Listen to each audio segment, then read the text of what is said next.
Hello, welcome back to our channel.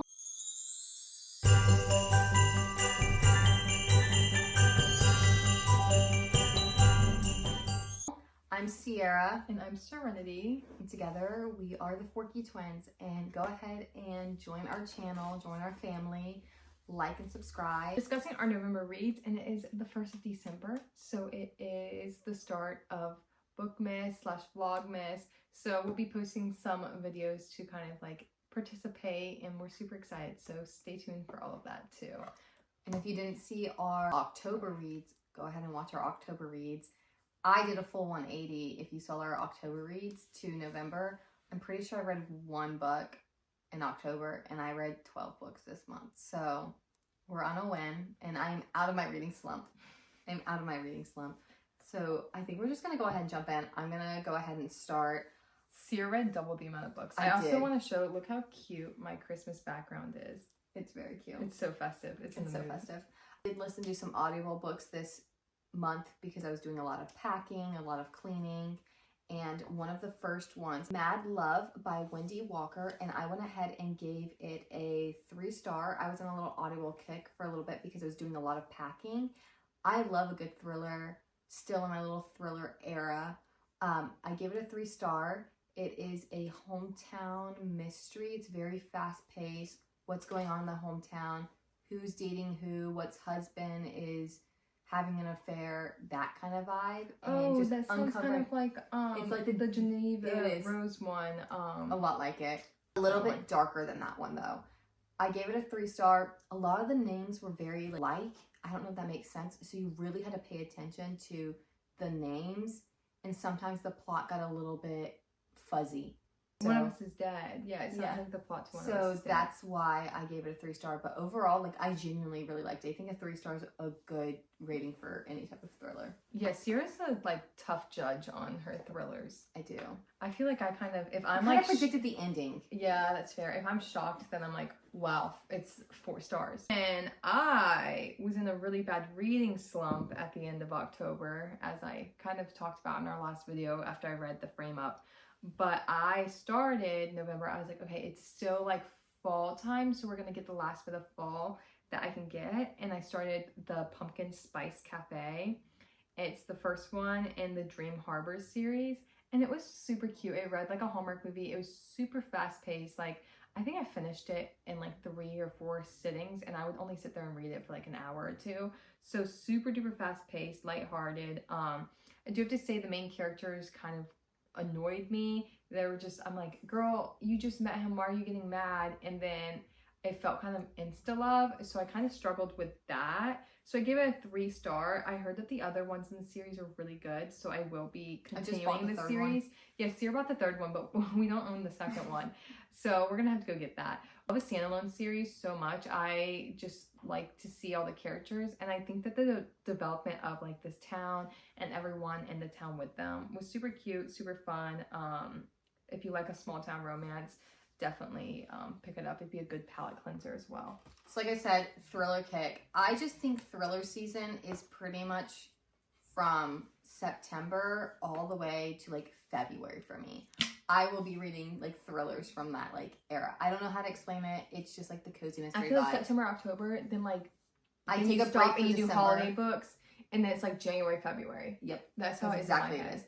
So I read Frida McFadden, The Boyfriend. So I read one of her other books, Never Lie, and I wasn't the biggest fan of it. So I went into this book. I liked that one. Serena liked it. I'm pretty sure I gave it 2 stars. I went into it very critical. This book, it twisted at the end. Let's see what I gave it. I gave it, 3.5 stars. It twisted at the end. I was a little bit caught off guard. I was like, oh, wait a minute. The character development, you really liked all of the characters. Essentially, in The Boyfriend, she's online dating in New York City and kind of just talking about like the struggles of dating.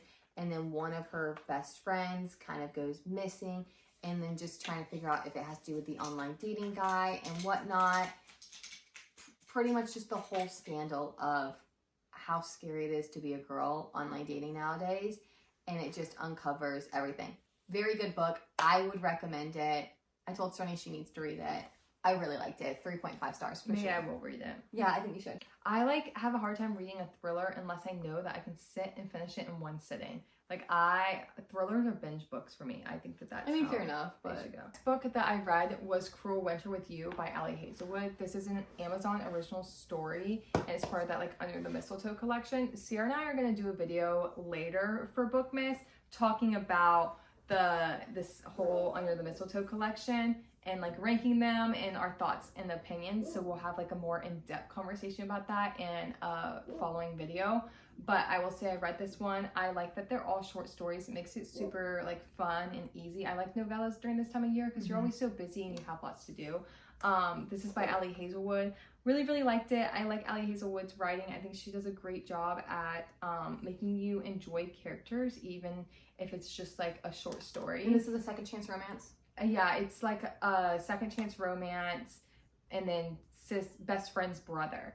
So it's super cute. I gave it 5 stars. I loved it. It was a great way to... It's different from anything else I've read from Ali Hazelwood, and Ali Hazelwood's like my favorite. Yeah, it was a great way to just kind of like kick off the series and then like get into the holiday spirit. So I really liked it. I think Sierra read it as well. I read it as well. I gave it a 4 star. And then since we're already talking about the Mistletoe series, I'm going to go into the next one I read. Like I said, the Ali Hazelwood one's first, and then it's the Tessa Bailey one. I read them out of order. You don't have to read them in order. I read them out of order, but I did read the Tessa Bailey one second. This is Marry Ever After, single mom trope. I can go without it. That's all I'm going to say for right now. I gave it, I think, a 2 star. Yeah. I think Serenity read it too. Yeah, I read it too. I felt about the same way. You can also read these ones on Kindle Unlimited, and they're also like available to listen. So with this, I figured out that I could like connect my headphones to my Kindle and listen and like follow along while it's reading. So I thought that was super cool and super fun. So I read part of that one and then listened to the second half because I was just doing stuff around my apartment. And the third one in the series, All by My Elf, I read that one. I gave it a 3. That's by Olivia Dade. It's by Olivia Dade. I haven't read anything by Olivia Dade. I would definitely pick up another book by her after reading it. And then there's the 4th one, which I didn't read the 4th one yet. I am almost done with it. I have 20 minutes left. And then the 5th one, did you read the 4th one? No, I only read just the read the first 3. Yeah. And then I read the last one, Only Santa's in the Building by Alexis Daria. And I would 110% pick up another one of her books. I really liked her style of writing. And yeah, that's pretty much it that I have to say about it because I want to save my little thoughts. But I will say I read Only Santa's in the Building. I jumped to it because I got really excited because I love Only Murders in the Building by with Selena Gomez. I didn't even think about that. And so that's all I could think of. So was it like murder mystery? No, it wasn't. Missed opportunity. I really wish it was. They Amazon I really wish it was like did that. just come out with a collection of like mystery novellas that we might also like read and then like do a little video of. Any mystery novella I'm here for. Sierra loves a cozy mystery, and they're all cozy mysteries, and one of them is by Alicia Thompson, who wrote Love in the Time of Serial Killers.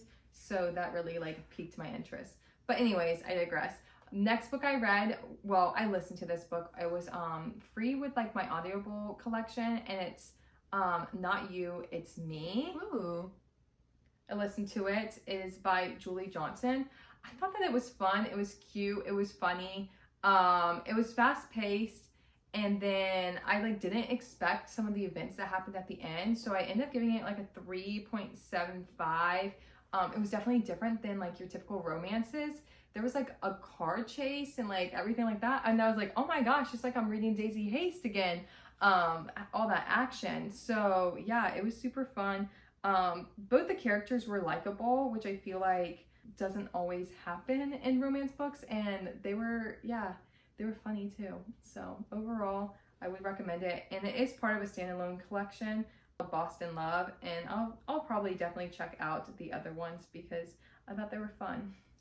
And then going off the same route of audiobooks, I listened to The Accidental Dating Experiment by Lauren Blakely, and I had been listening to this book since the very beginning of September. It was one of those books I would kind of turn on for like 30 minutes here, 30 minutes there when I was going to sleep, and I would just like casually like fall asleep to it. So when I had a little like time, I was like, okay, I'm just gonna finally listen through it all. I liked it. I gave it a 3-star. They're podcasters. I want to say they're podcasters, if I'm remembering correctly. And they're doing like a little dating experiment. He's like, I bet like this date isn't gonna last. It's gonna last like this long. She's like, no, like he'll ask me on a second date or whatnot. And so they're constantly making bets on their dating life. And so there's a lot of banter surrounding it. And I really liked the banter. I really liked the trope. I really liked it.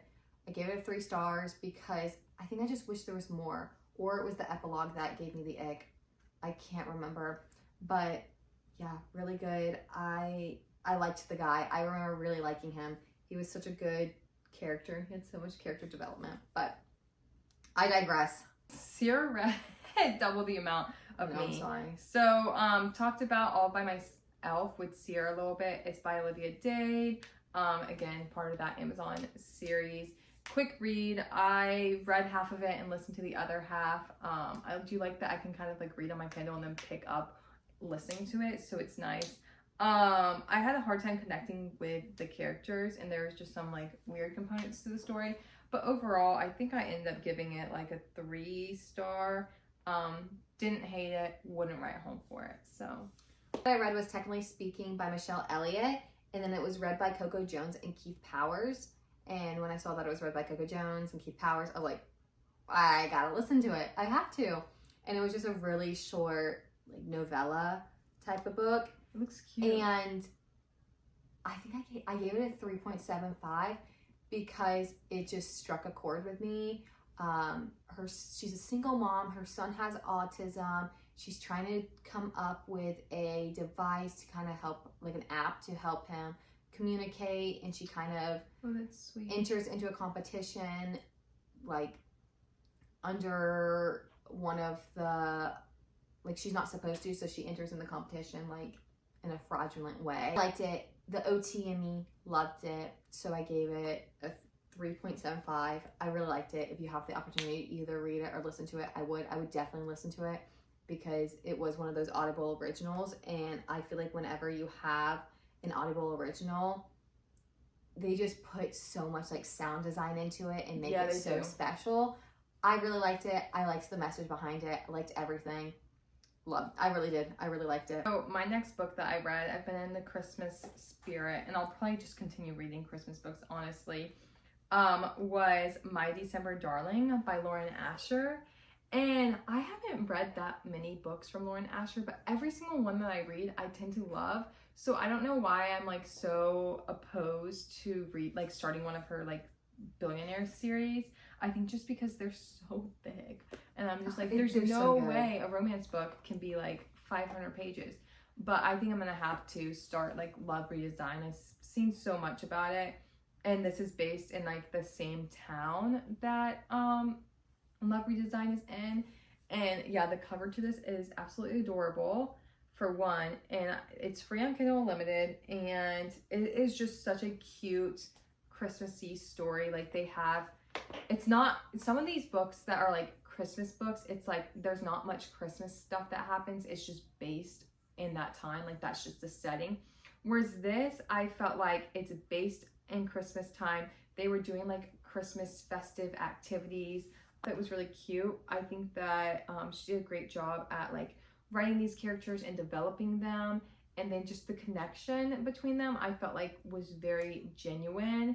And yeah, the banter was so fun, so cute, and there's definitely like a layer of rawness in these characters, which I really appreciate. They both are in the medical field. He's a doctor, Dr. Darling. I love that. Yeah, it's so cute.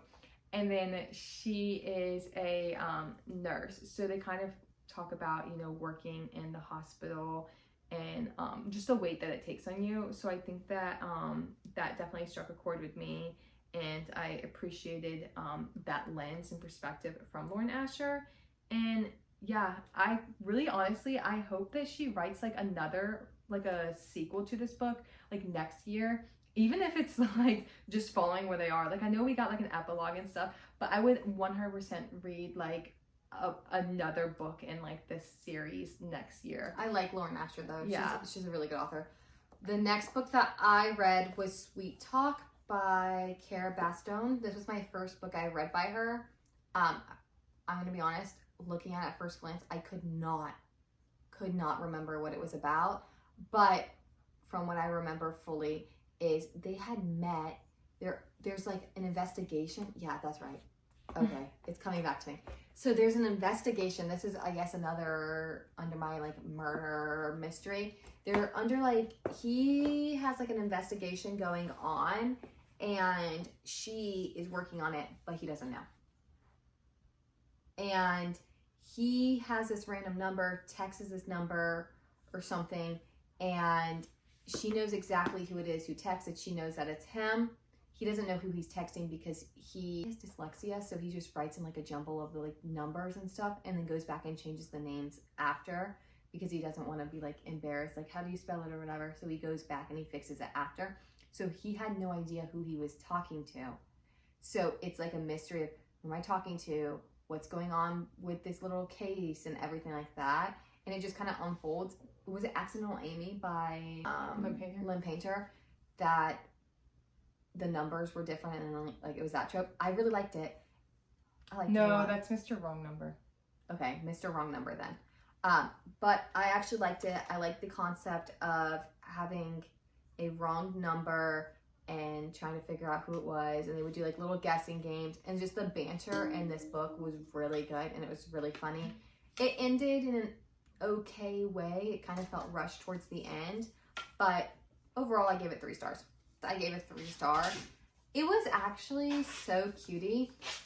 Pretty much she needs a ride back home. She picks up, I know, she picks up like a ride share, ends up being a guy that she had recently like hooked up with, and he didn't know, she didn't know, and then they're trapped in like a snowstorm together. So it kind of gave a little bit of Leap Year vibes. If you've ever seen Leap Year with Amy Adams, it gave a little bit of that vibe. They're then stuck in a small town and just everything like that. And it's a little bit of a miscommunication trope. So if you don't like the miscommunication tropes, then yeah, nothing. But I liked how the miscommunication was worked out. Okay, I did. We'll take it. I liked how third act breakup, lost a little bit of points there. But overall, solid book. I gave it a 3 star. Guys, I'm almost done. I'm so sorry. Then the next book that I read was Tessa Bailey Window Shopping. And Tessa Bailey's hit or miss. I read Rector Halls last year. Miss. Read Window Shopping this year. I liked it. Let's see what I gave it. I gave it 3.75. I thought it was good. She's a convict felon. He gives her a chance. I kind of liked it. It was a vibe. He saw something in her that she didn't see, taught her to love herself. I liked it. He's a little dorky, so. It's on Kindle Unlimited too. Yeah, it's on Kindle Unlimited. So he's a little cringy. He always wears bow ties and he's always super happy, and she's kind of the grumpy sunshine, which is different than normal. So I liked it, and she decorates windows for the holiday season. I read it. It was a really quick read and really liked it. She is hiding in a house in the basement or the attic or whatever, and she doesn't want the owner to like find out. He came back to like renovate the house, and so it's kind of like that vibe. Super cute, super funny, lots of banter. Yeah, I really liked it. I gave it a 4 star, and I would really recommend it. Kept me in the holiday spirit. Loved it. That's all I read. That's all she wrote. Mary Kay Andrews. I like Mary Kay Andrews too. Yeah, I think she does a great job. That concludes our November reads. As you can see, we did a lot of reading on our Kindles. I feel like this time of year is when I'm like on my Kindle the most. This and like maybe like summertime. I don't know. I go back and forth between physical books and like my Kindle. But anyways, I'm just going off on a tangent. That concludes our November reads, and I'm excited to see what we read in December. Let me know what Christmas books you recommend, or what thrillers, or what any books or you if you've recommend. read any of these books. Yeah. So stay tuned, and we will post more. And happy Bookmas.